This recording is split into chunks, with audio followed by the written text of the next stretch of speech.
It's that time of year again. When the air becomes crisp, the leaves change color, and one begins to reflect on the year. So why don't you all join me while we have a discourse about the year and the events that transpired? Screw that noise! It's Halloween time!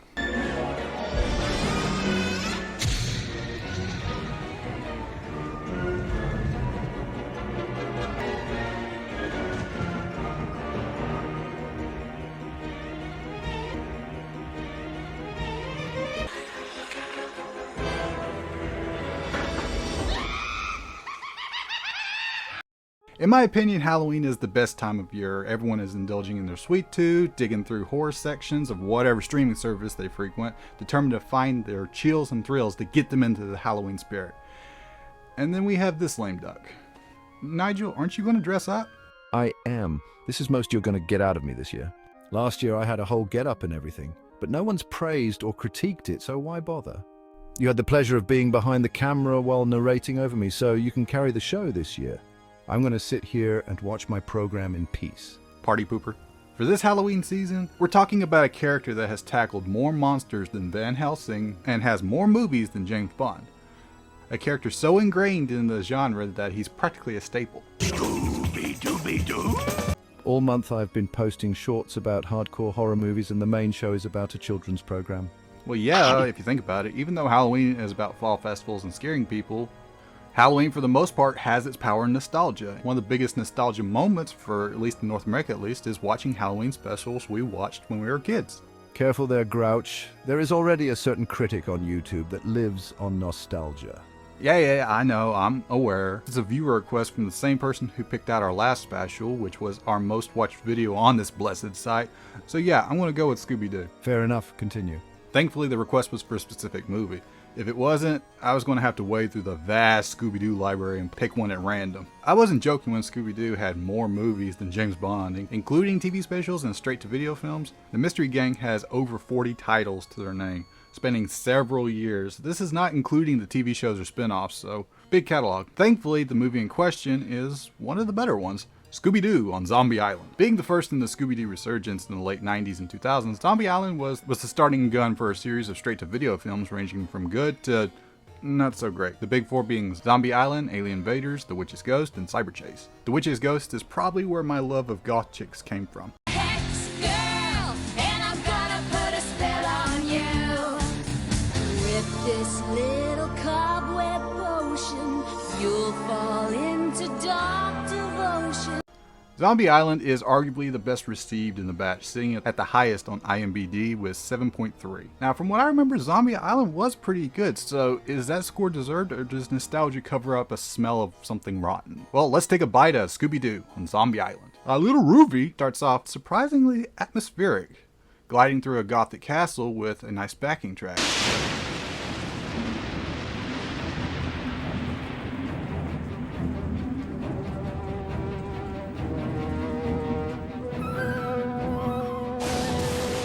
And we finally run into the gang in the middle of a classic mystery chase, complete with a music montage.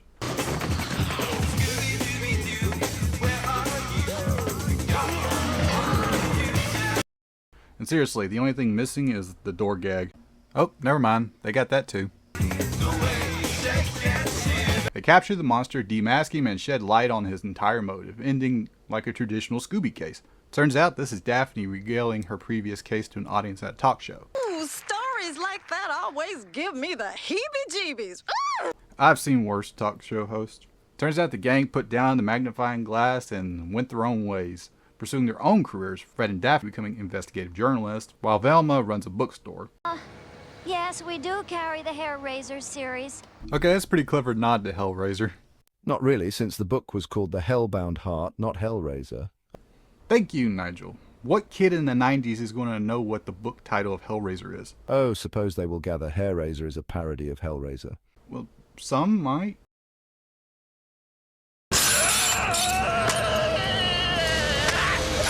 While Scooby and Shaggy are customs agents, which is laughable when you think about it. I imagine these guys can only get seriously hired at the airport from airplane before they get hired anywhere else. Hey Larry, where's the forklift? Forklift! It's over there by the baggage loader.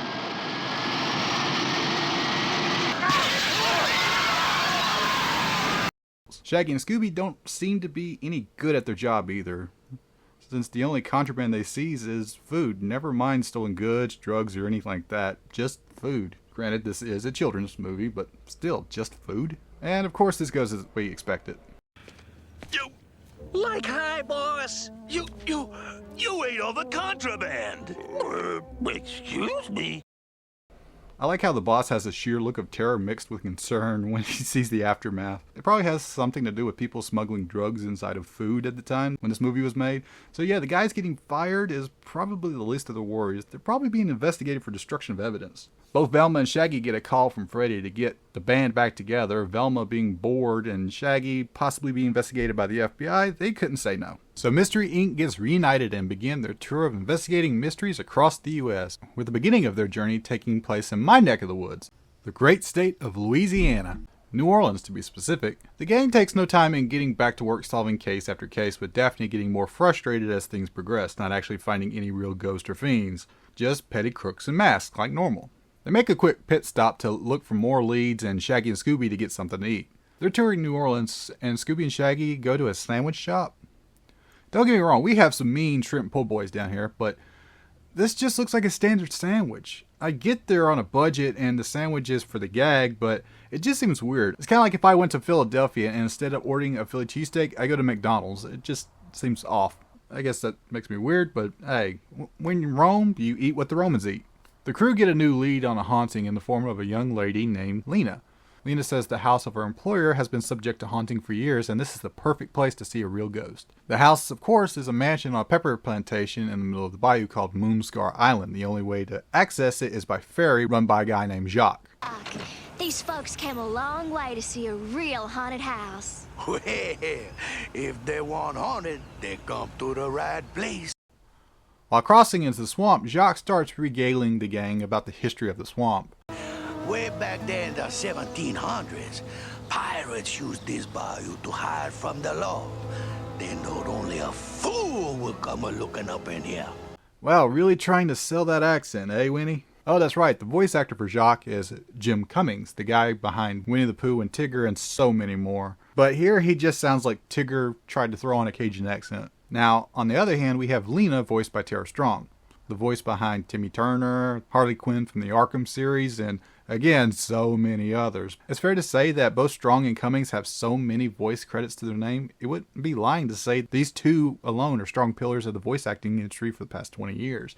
So seeing these guys here ain't out of place. Back with Scooby and Shaggy, Scooby goes a bit overboard over a catfish, both figuratively and literally.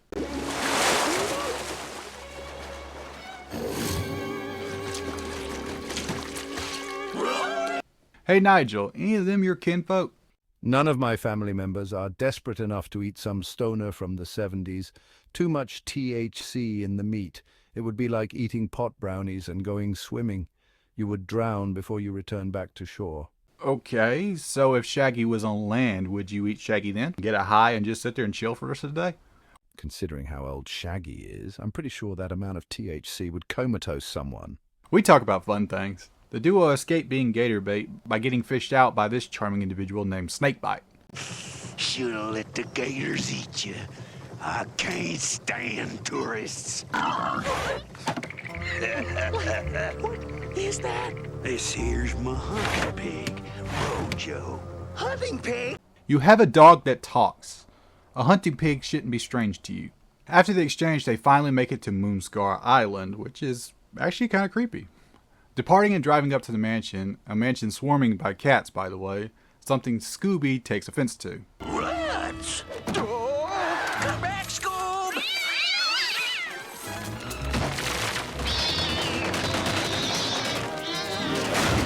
The chase ends with Scooby running into the owner, Miss Simone Lemois, voiced by Adrienne Barbeau? Huh. Cool. Anyway, who is understandably upset. The garden's in shambles, parts of the property have been destroyed. Scooby knocking her down? Yeah, I'd be pissed too. Miss Lemois, or Simone she likes to be called, sheds some light on the history of the island and how it's one of the leading suppliers of peppers in Louisiana. Which is bullshit. Location of the movie doesn't exist in real life. There is no Moonscar Island, but it is based off the very real Avery Island in Library Parish, which is the source of peppers used in Tabasco sauce. You're welcome to look around, if you'd like. Would we ever? Wow, she's forgiving for someone who was just eating dirt a second ago. But the show must go on, right? Shaggy and Scoob head to the kitchen, of course, trying some of Lena's gumbo. Like, not bad, but it needs a little more spice. Don't you think so, Scoob? These puppies ought to do the trick. No. Big no. What the fuck are you doing? You do not add ingredients into a main pot of someone else's food, especially gumbo. It's already been cooked. Why would you add peppers to it? It's not going to saturate into the broth. It's just going to be there. Why would you mess with somebody else's gumbo? Thank God this is a cartoon, because doing that in real life down here, you would have a 12 gauge in your face. After the guys make asses of themselves, they have their first ghost sighting in the form of a threat carved into the wall. See? This place is haunted. Huh. Get out. What's next? Nope. You can feel the chill in the air. Cut! Who opened a window? Ah, shucks. The supernatural stuff just keeps rolling in when Velma gets levitated off the ground. This just gets better and better. Maybe from where you're standing. I never noticed Velma had a skirt. Huh. Oh, anyway, after rolling back the footage, the gang gets a better sighting on the graffiti artist. Morgan Moonscar, the pirate the island is named after, is apparently the culprit of the cryptic message. Velma continues her investigation in the kitchen, trying her hand at demolition. There's something under here. M.A. What are you doing to my kitchen? Jinkies. Guess I got carried away. According to this book, the Maelstrom was the name of Morgan Moonscar's pirate ship. I am not surprised. Parts of this house are quite old. Pieces of the pirate ship could have been used in the construction. Yeah, that's not morbid at all. Kind of like evidence had to be disposed of. Simone dropping the possibility of treasure being on the island. Fred convinced the haunting is a cover for someone looking for treasure on the island. Shaggy and Scooby continue their antics outside. Scooby on his hunt for that ever-elusive putty tat, finding Mojo instead. Tourist, get him, Mojo.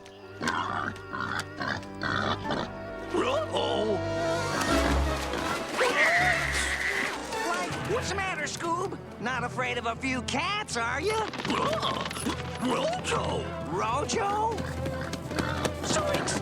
You mean Mojo? Both Shaggy and Scooby fall into a giant grave-shaped hole that is currently being occupied.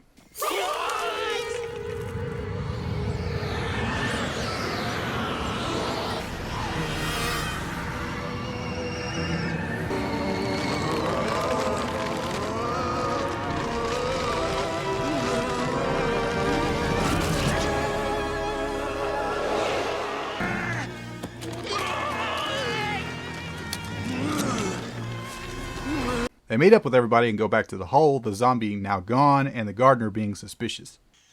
What were you doing out here? Oh, there's too much. My job. I was doing some planting. What are you planting? Elephants? That hole is huge. All night on this kind of thing.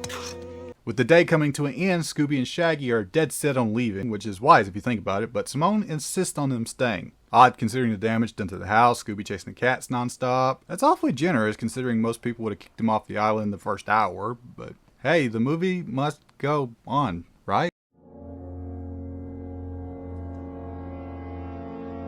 Everybody's upstairs getting ready for dinner.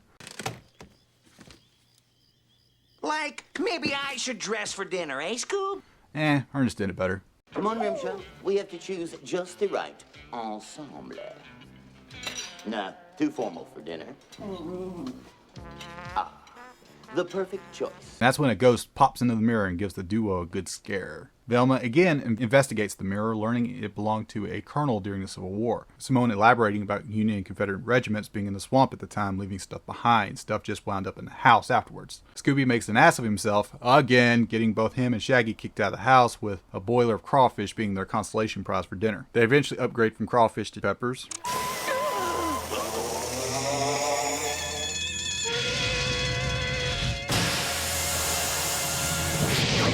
While they're cooling their heads, more zombies pop up from the ground like a George Romero movie, chasing them until they get Mystery Machine stuck in the mud, abandoning it and running into the night. The gang comes out to investigate the screaming and running into the gardener. So it's you! Oh sure, it's the gardener. How long have you been at this again? They split up, Velma going with the gardener, the dude she's been questioning non-stop, and even admits that he's a person of interest in the investigation, so she decides to go alone with the possible suspect into the dark where he can easily bash her brains in, dump her in the water for the gators to chow down on and dispose of the evidence. He doesn't do that, of course. He actually saves her from quicksand, in fact, because he's totally the bad guy, right? Jinkies. Thanks. But you're still a suspect.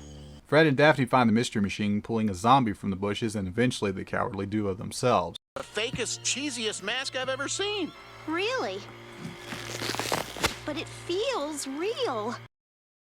How would you know? How many corpses have you touched, lady? It's real.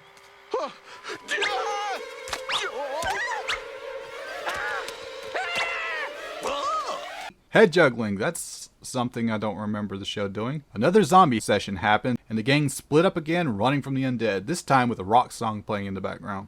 You hear the screeching of an owl, you hear the wind begin to howl. You know there's zombies on the prowl. Now normally I would gripe about stuff like this, but this is actually in line with what Scooby Doo is. The chases were always lined with music sequences, almost like a music video.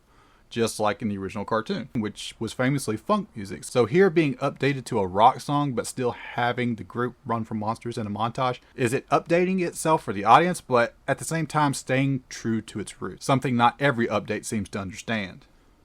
Scooby and Shaggy rock and roll all the way into a cave with wax dolls of their friends. These are supposed to be voodoo dolls, but I don't know nothing about that. When they start messing with the dolls, they in turn mess with their friends. They play with them like action figures, moving the arms and legs, by extension beating the crap out of their friends. Bats interrupt the play session by forcing the dolls to be dropped. Velma's group makes it back to the house, now without power, and a secret staircase opened up with Lena waiting in the opening. Lena informs the group that Simone was grabbed by the zombies and dragged further into the tunnel.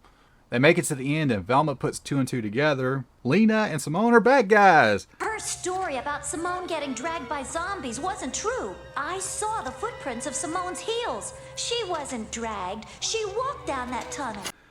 Which she was already aware at the mouth of the tunnel, but she waited until the last possible moment to say anything. I mean, you could have overpowered Lena and then went for the cops, but the show must go on. Simone congratulates her and uses the wax dolls to subdue the gang.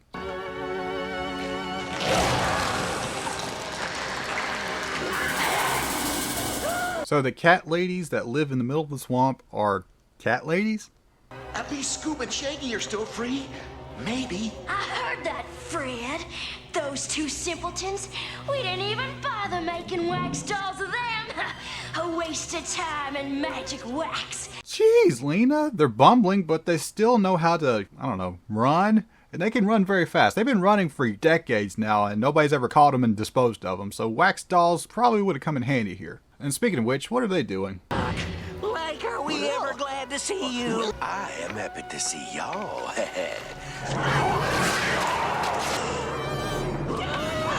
Huh, an orange cat voiced by Jim Cummings. I can't help it, I gotta do it. The wonderful thing about figures, it's figures are wonderful things. The tops are made out of rubber, the bottoms are made out of strings. The bouncy, flouncy, flouncy, flouncy, flouncy. Simone monologues on her backstory. Group of settlers who made this island our home. We look to our cat god for a bountiful harvest. Really? He doesn't have a name or something? It's like the thuggy cult from Temple of Doom saying, we sacrifice people to our scary lady for our rock lights. Yay! It just... yeah, a little backstory would help here? Cat god my ass. The pirates led by Moonscar attack the settlers so they lay claim to the island and bury their treasure, forcing the victims into the bayou to get rid of the evidence.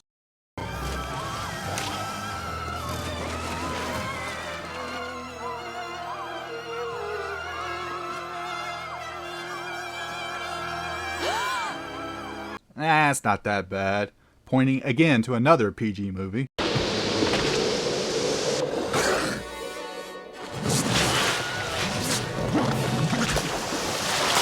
The rating system doesn't make any sense. Simone and Lena, being the only survivors, pray to their feline deity to give them powers to destroy the pirates. Which it does, of course, so I guess cat gods are real in the Scooby universe. The prayers get answered, turning them into cat monsters, killing the pirates, but in doing so, getting cursed in the process. So every harvest moon, they must drain the life out of victims to stay alive.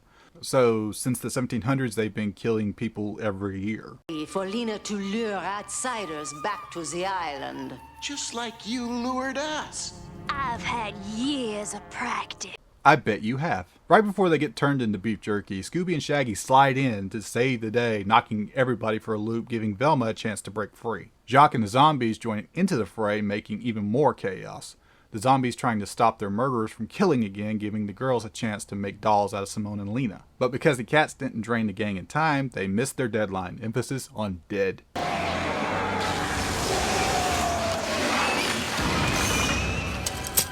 The zombies dissolve and the spirits are able to pass on, giving the gang a thank you on the way out.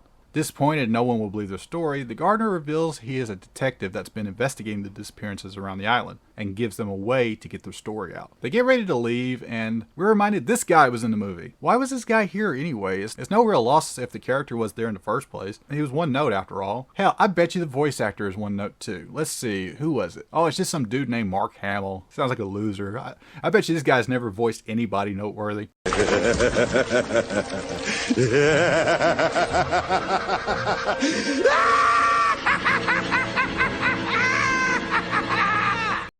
And we have Scooby Doo sitting down to eat his lunch and close out the movie.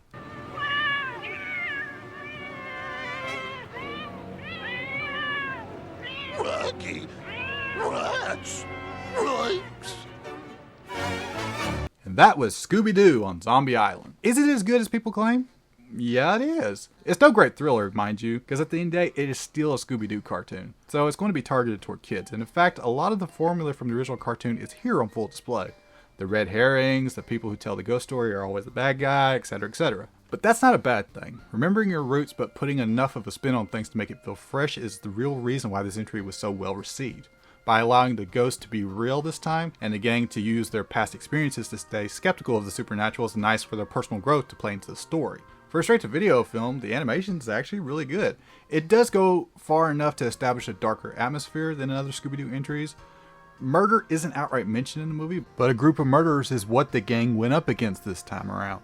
However, the movie does keep things soft-hearted enough not to scare away real young children, meaning various age groups can sit down and watch this movie and get some enjoyment out of it. So if you're curious and have never seen it or have some youngins that you want to introduce to Scooby-Doo, why not start with this one? I recommend it wholeheartedly. I'd like to thank everybody who stayed and watched the video, and I wish everybody a happy Halloween. Stay safe and take care. Close out, Nigel. Thank you for watching. If you enjoyed the video, please tap the thumbs up button. If you want to stay up to date with the channel, subscribe and ring the notification bell. If there is an issue, please leave a comment. But be warned, Grouch has been known to print out the negative comments on toilet paper. I swear that must be a health risk, but he never pays me any mind anyway.